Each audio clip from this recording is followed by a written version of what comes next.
Wanting to intimidate the new coach, the boy threw a punch at him. Unexpectedly, the coach was prepared. He immediately countered with a reverse hold, pinning the boy against the wall. Teachers ain't supposed to touch students. I'm not a teacher. I'm the new basketball coach. The boy was then thrown out. Feeling utterly humiliated, he quit the team in a fit of anger. Soon after, 2 more players followed suit and left the team. Losing 2 key scorers on his very first day made the remaining players worry the team's strength would diminish, but the coach guaranteed he would develop new scorers on one condition: they had to sign a contract. However, the 3 rules in the contract seemed almost impossible to follow. The first rule stated they must use formal, respectful titles when addressing each other. This was a significant challenge for the foul-mouthed students. The second rule required them to be on time for all practices, otherwise they'd be penalized with 250 push-ups. This was hard to obey for those used to being late or leaving early, but the third rule was the real challenge, seemingly as difficult as climbing to Hervin, because Carter demanded their overall grade point average must be maintained at a minimum of 2.3. Furthermore, they had to sit in the front row for all their classes, but they had joined the basketball team precisely to skip classes openly. Unable to accept this, the players directly brought their parents to confront Carter. The parents argued the requirement was just a 2.0 GPA to play, questioning why Carter was making things unnecessarily complicated, but Carter rebutted if their GPA was only 2.0, they would need a minimum SAT score of 1,050 to have a chance at an athletic scholarship. However, if their GPA reached 2.3, they would only need 950 points to qualify. Moreover, a 2.3 GPA was only a C+.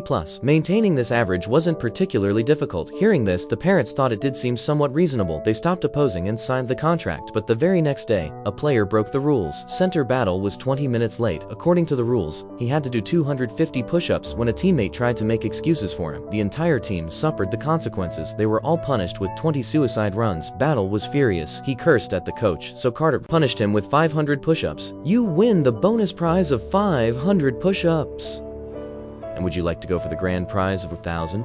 To stay on the team and play, he ultimately chose to submit. They thought they would finally get to touch the basketball after finishing, but they didn't expect the following training would consist of even more intense physical conditioning. Actually, Carter had his reasons for doing this, because before taking the position, he had watched this team play. Their skills weren't actually bad, but the previous coach's outdated tactics had limited their performance. Furthermore, their hot tempers led to frequent fouls. Even more fatally, their physical fitness was far inferior to their opponents. This was why they were ranked last in the city's high school tournament. These dismal results pained Carter greatly, because he had once been a player on this high school's team. The championship banners hanging on the wall and the records that still stood unbroken were proof of his own prowess. He could have coached at any major college in the country, but he couldn't bear to see his alma mater performing so poorly. That's why he took over from the old coach. Just as training was in full swing, a new member arrived late. It was Carter's son, Junior Carter. It was his first day, having transferred from St. Francis High. He was late because he got lost, so he assumed his father would forgive him, but Carter treated everyone equally. He immediately ordered him to do push-ups because a week earlier, his son, Junior Carter, had also voluntarily signed the player contract, and he had even made double commitments on 2 of the clauses. He promised to arrive 10 minutes early for training and to maintain a GPA above 3.5. The reason for his transfer to a new school was to play basketball with his father. Carter didn't understand but respected his choice. A month later, the players had grown accustomed to this hellish training. Their physical fitness had improved dramatically. Only then did Carter decide to move to the next phase, tactical drills. To help the players memorize every play, he deliberately used the name of his former girlfriend to name various tactics. For example, Flaming Delilah represented a trap defense, while Passionate Linda represented a pick-and-roll offense. This unique naming method quickly sparked the players' interest. Their teamwork improved with each practice session. The new season arrived as scheduled. It was finally time to test their results. Before the game, Carter didn't give elaborate instructions. He only demanded the players must keep moving,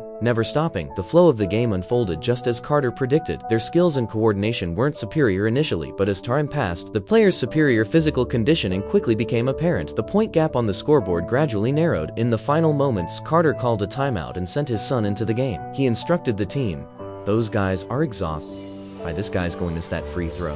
When he does, Worm and Low are our first option." Once on the court, the opponent indeed missed a free throw. The center grabbed the rebound and passed it to Junior Carter. Fresh-legged Junior Carter dribbled past a defender and made a steady layup, scoring. They narrowed the gap to just 1 point. In the following defensive play, the center directly stole the opponent's long pass and passed the ball to Junior Carter, who was waiting. Junior Carter then faked a shot and passed to a teammate for an easy layup. Ultimately, they defeated their opponents with a narrow 1-point lead. Junior Carter had complete. We earned his teammates recognition. That evening, the players planned to go to a diner to celebrate the long long-awaited victory, but Cruz, who had quit earlier, showed up to spoil the mood. His teammates didn't pay him much mind, just chatting and celebrating amongst themselves. Watching his former teammates laughing and talking easily, Cruz felt deeply dissatisfied because basketball was also his true passion, but now, he spent his days aimlessly. After thinking it over all night, he decided to turn over a new leaf. He went to Carter and asked to rejoin the team, but the condition Carter said was for him to complete 2,500 push-ups and 1,000 suicide runs, and he had to finish it all within 2 days. Everyone knew this was nearly impossible. Carter also assumed Cruz would back down from the challenge, but surprisingly, he chose to accept. Meanwhile, under Carter's supervision, the team was practicing offensive plays. A long time passed, and the players were surprised to see Cruz still showed no intention of resting. His persistent figure even touched Carter. Soon, it was Friday, the day to check the results. Although his overworked back could no longer stay straight, he still had 500 push-ups and 80 suicide runs left. Although Carter greatly admired his determination, he ultimately asked him to leave. But just as Carter was about to head home for the day, one player stood up.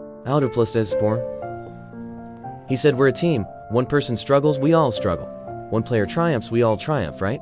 Seeing Carter nod slightly, he said nothing more and simply started doing push-ups. Perhaps moved by his teammates' actions, another player immediately stood up as well. Then Center Battle also stood up. Gradually, all the teammates spontaneously stepped forward, together building a protective wall around Cruz. Even Junior Carter, who had no prior connection with him, willingly ran the suicide runs for him. At this moment, the team's cohesion reached an unprecedented level, and this was precisely the effect Carter had hoped to achieve. With Cruz back on the team's overall strength improved significantly. In the following games, they seemed completely in their element. Every drop of sweat was poured onto the soil of their ideals. Every dunk released their suppressed nature. Even though they had once been mired in failure, they did not lack the courage to start over from the beginning.